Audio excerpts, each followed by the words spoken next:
to Less Lethal Contingencies. Alan here. So this is another episode of the Experimental Zone. This is going to be test 3. We're doing this test with the Umarex TR50, double deleted. Except for this time, I'm going to hopefully not have the problems I had with the last test. We're running the same 4x12 gram stock. I haven't punctured either one yet. We're going to puncture those in a moment here. But what I did this time differently is I had all this expansion chamber in the handle. So what I did was I put a modified empty CO2 12 gram cartridge in the handle just to take up that volume, that expansion, or most of the expansion up. I think that could have been playing into the auto fire I was getting. I was definitely getting some auto fire on this. And I think it was just too much expansion with the CO2. I also believe I was probably getting some slugs of liquid CO2 into the gun. I was going to use my HPA tank extender because it has these small little holes in it. Okay, and I've had some luck using this to slow down air volume. And I was hoping to use this to kind of also deal with any slugs of CO2. But unfortunately, on this gun anyways, it won't hold air. And so I just removed it for now. I already wasted some CO2 off camera trying to get that to work. So I put it back the way I had it. Okay, no on and off valve. And the only difference really is that I'm taking up some of the expansion in the handle. So I'm hoping that helps out a lot. And maybe I won't get the auto fire and won't be wasting so much of my CO2. I'm also going to be shooting, for testing purposes, I'm also going to be shooting a lighter solid aluminum ammunition, 2.7 gram ammunition, the Alien Play. So I'll be shooting the aluminum, solid aluminum. Okay, 2.7 grams is what those weigh out to be. And yeah, let me gas it up, and I got that pushed closed. Let's see if I have some better luck this time. Experimenting here. All right, I got fresh cartridges in the bottom and the top cylinder. I'm going to start off by pressurizing or puncturing the bottom cylinder first. And I'm going to go slow so I can puncture one of the two in here first. Just in case I have any leaks, I'll stop instead of wasting any more CO2.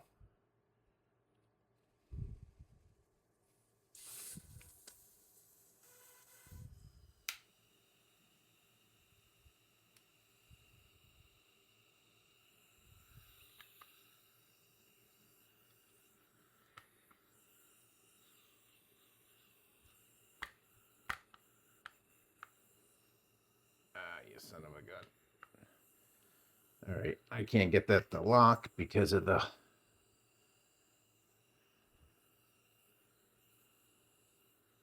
You know what? No leaks anywhere else, though. Problem is that CO2 cartridge that I put in there.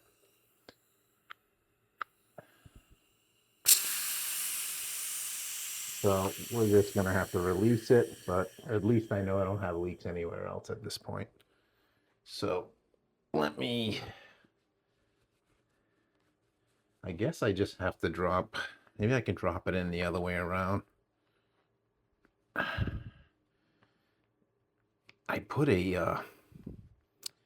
was a spent cartridge, but I didn't want to just put it in there with a hole in it, because then I figured the air would still get in there possibly, so I wanted to block that off. So essentially what I did is I just ran a screw in it. But I think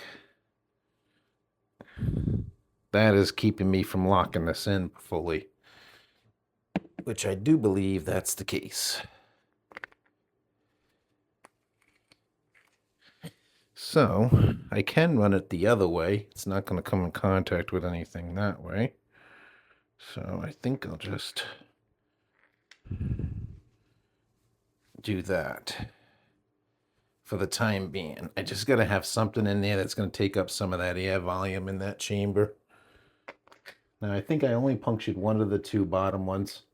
Never heard that. I went nice and slow with it, so Yeah, that's better. That screw on there. But I just flipped it around because I had extra space in there. All right, it should be locked in now. All right, so now I'm down to three 12 grams. I didn't bring another one down with me, so we're just going to run this test with one 12-gram punctured in the bottom and 2 on the top. Unless I still have a leak. Let's see.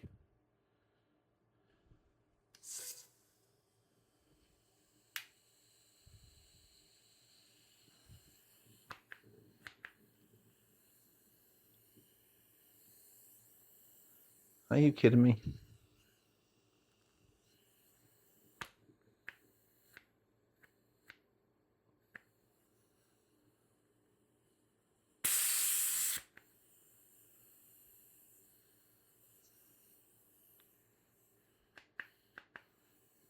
I think it might be my O-ring on this quick puncture.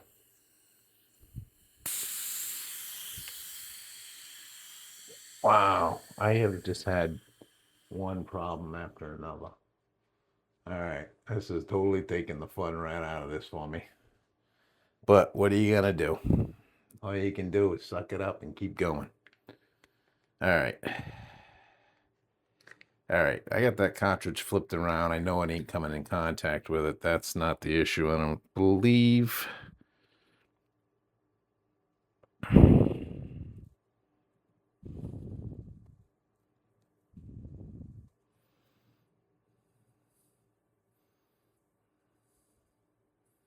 There's the original O-ring on here, but I mean, don't think I have that much mileage on the thing. I don't want to keep wasting. I don't want to keep wasting. Yeah. I don't want to keep wasting CO2 because I don't have too many left. I got to order some more actually. So maybe I should take this off. I don't have leaks anywhere else. And let's see.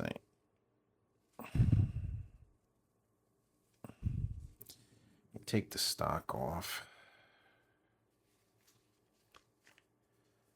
All right.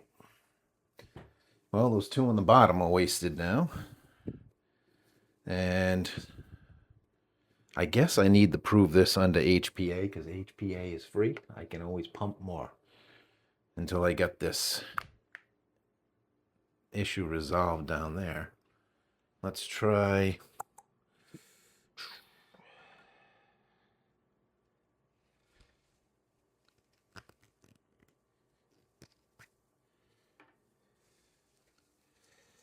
Let me ear this up with the slide check here. This is 1,000 PSI tank, 9 CI tank with 1,000 PSI tank, 1,000 output with the slide check. I just want to put this on here to see if I can get this to stop leaking first before I waste any more CO2 on it. Let's try that.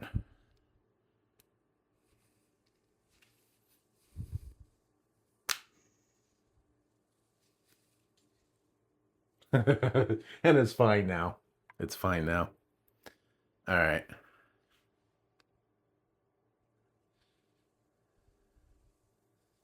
Maybe I just didn't have it tight, wasn't making a good seal or something, that O-ring. It's fine now, though. And of course, I got to degas through there. Oh, no, I don't. Duh. The slide check. This is another reason why you got a slide check on these tanks. You don't have to degas. All right, so I got it good and tight now. It's leak-free there. I should be good to go. It's late. My brain ain't working. My brain's on CO2. All right. Slide checked. It aired up on 1,000 PSI. If it ain't going to leak under 1,000 PSI, then we should be good with 700 psi, which is about as much as I've been getting out of CO2 these days. All right, so let's put this back on.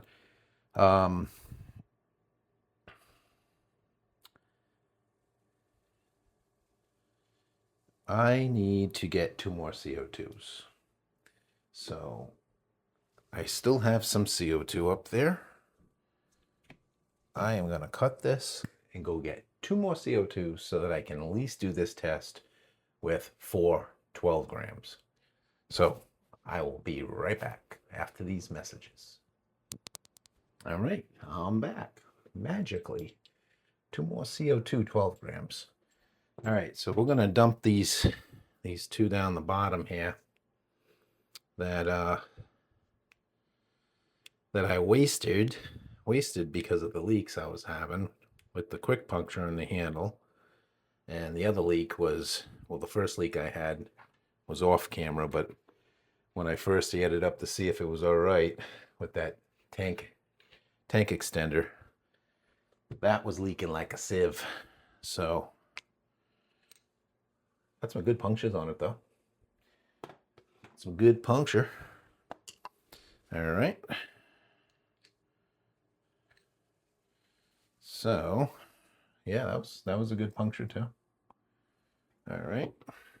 And I got my plastic spacer washer that I've been using between the 12 grams just to help puncture it a little easier. Some of these, sometimes they don't both puncture very well. All right, so unpunctured. We already got 2 unpunctured at the top, in the top one.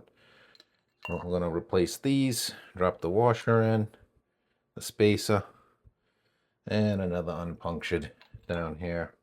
This way we can hopefully this time do a test of all 4, because that's really what I wanted to do here. All right, now before I don't want to tighten that down anymore, because or else it's going to leak out on me. Let's get this on the back of the gun.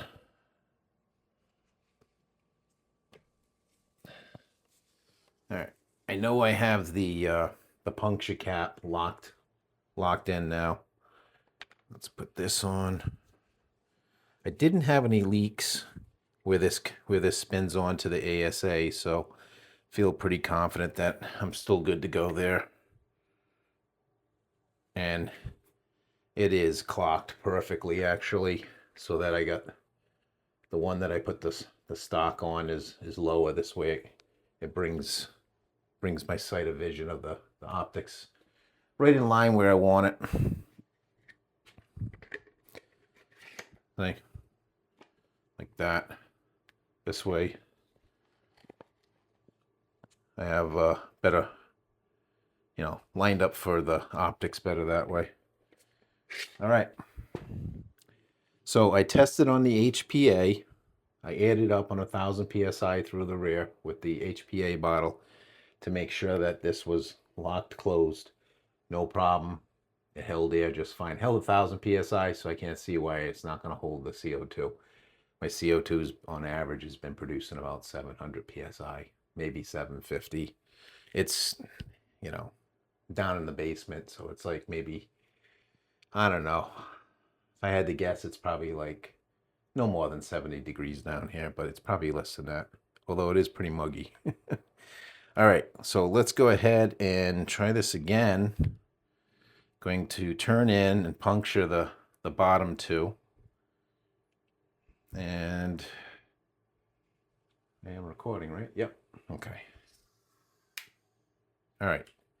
Good sound. I heard the bolt activate. All right. I just heard the second 12 gram puncture.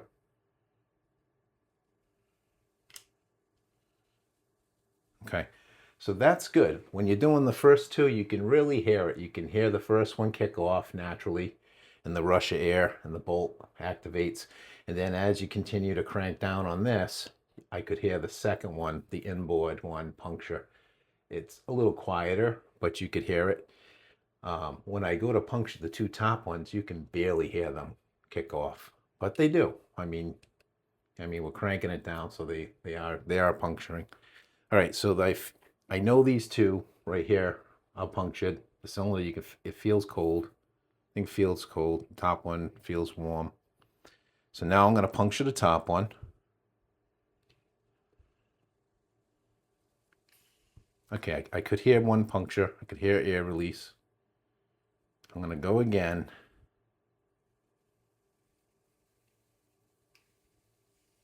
Okay, faintly, you're not going to hear it on the camera, on the audio, but I could faintly hear the second one release. Okay, so I feel very confident that all 4 of these 12 grams, they're now punctured. All right, so I'm going to slip on the alternate arms 3D printed 2x 12 gram stock.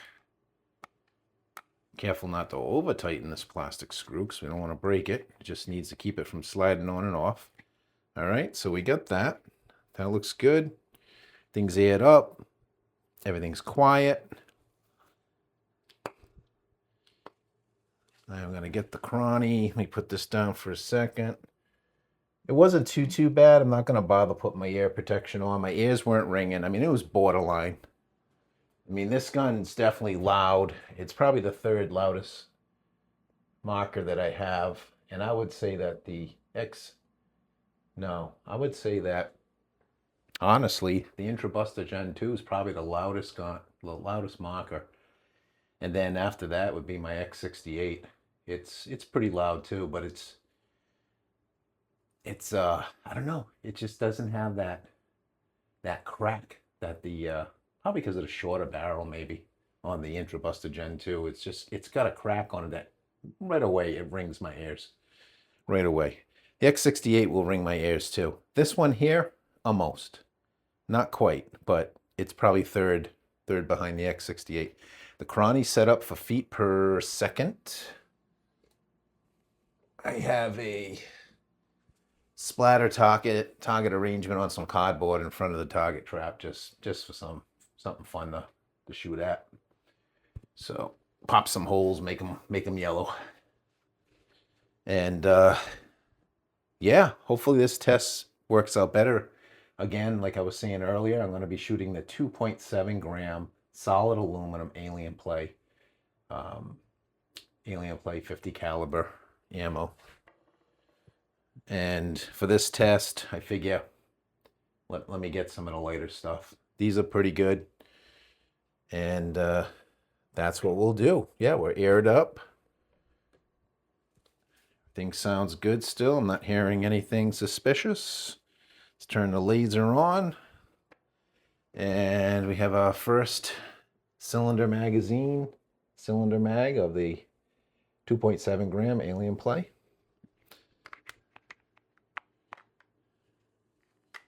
Put that in there.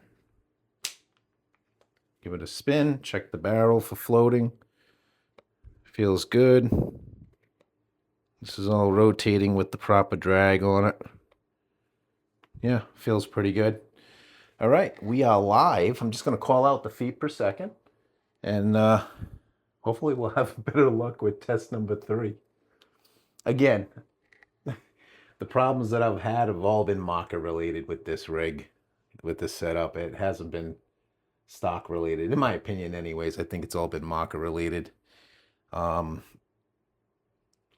The slug of CO2 that I suspect I got liquid CO2, well, I don't really have anything in circuit to prevent that or to help lessen the risk of that. I really should rethink it and come up with something else.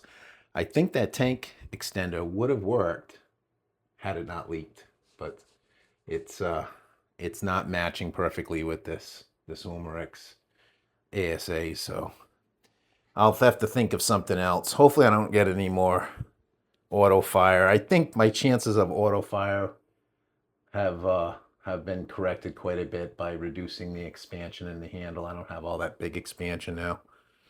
So, all right, mag 1, shot 1. Let's see how it goes.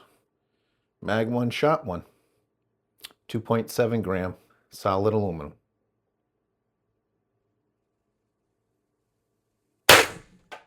545.3 feet per second. And my ears were just about ready to ring. All right, mag 1, shot 2. 533.3 feet per second. And I did get an auto fire. I'm going to try it again and hope that as the CO2 diminishes, maybe I won't have any more auto fire problems, but we'll see. So that was shot 2. Shot number 3. So I'm sure I wasted a bunch of gas on that. Shot number 3. 525.7 feet per second. No auto fire on shot number 3, so that's good. Shot number 4. 514.2 feet per second, and I got like 3, maybe 4 auto fires. Shot number 5. 487.4 feet per second. Shot number 6 should be the last one. 469.3 feet per second. Okay, so all right, that's all 6. I got a lot of auto fire. Honestly, I wasn't expecting to get more auto fire considering I do have something in the chamber there. So I know I have less volume in that chamber, but I'm still getting auto fire with the setup. I am cursed with auto fire. So auto fire, wasted gas. So I got a wasted gas here. I mean, at some point, I imagine it should diminish as the CO2 diminishes. So I'm just going to keep shooting and see what we get out of this. But this is not, again, test number 3 is not going to be the best test for this stock. Not with auto fire. It's just auto fire equals wasted gas. Big time. So, is what it is. Is what it is, folks. I'll figure it out at some point. This is mag 2. Let's see, we got through six rounds. Let's see how many we can get off with this thing. Come on. All right. Hopefully we don't get any more auto fire. Hopefully we still have some gas left. All right, turn the laser back on. This is magazine 2, shot 1.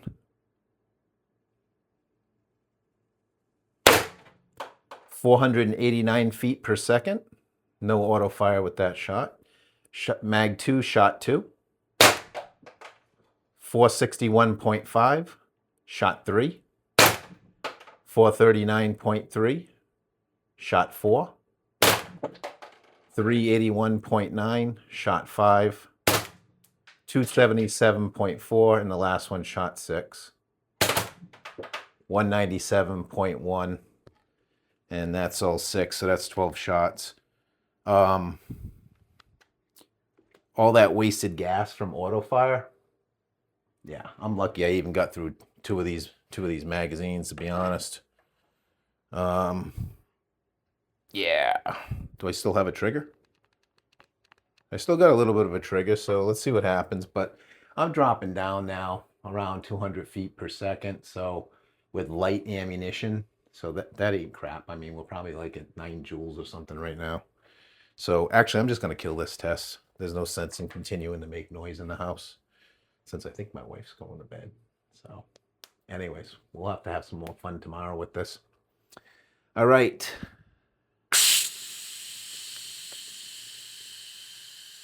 Auto fire.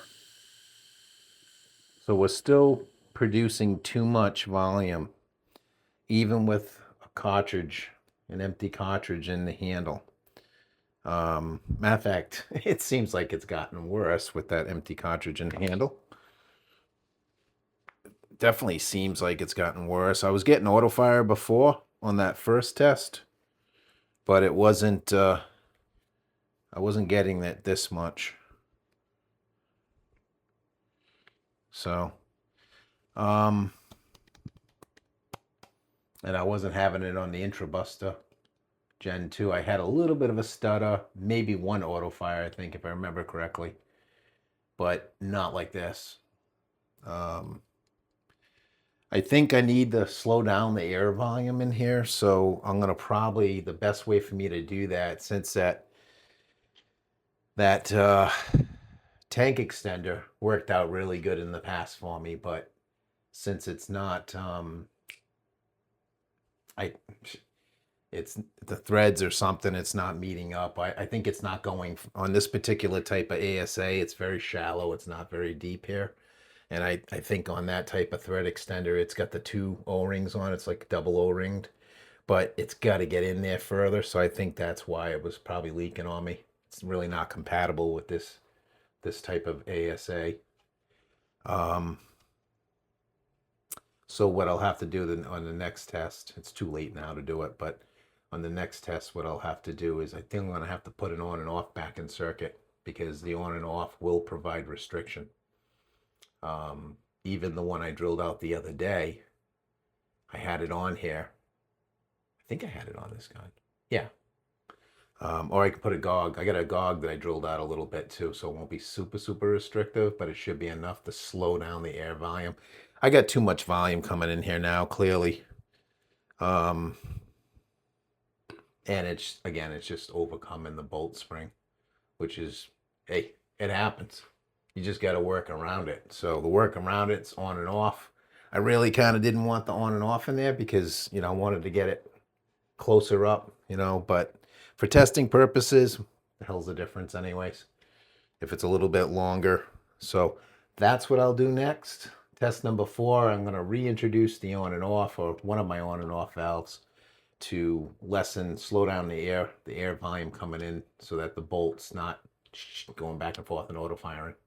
Because once it starts getting in that auto fire cycle, it wastes a lot of air pressure or CO2 pressure, depending on what your air source is.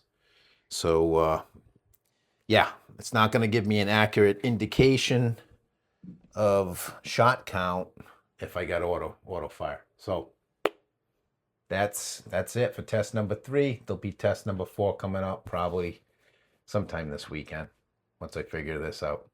Anyways, thanks for watching. Peace out.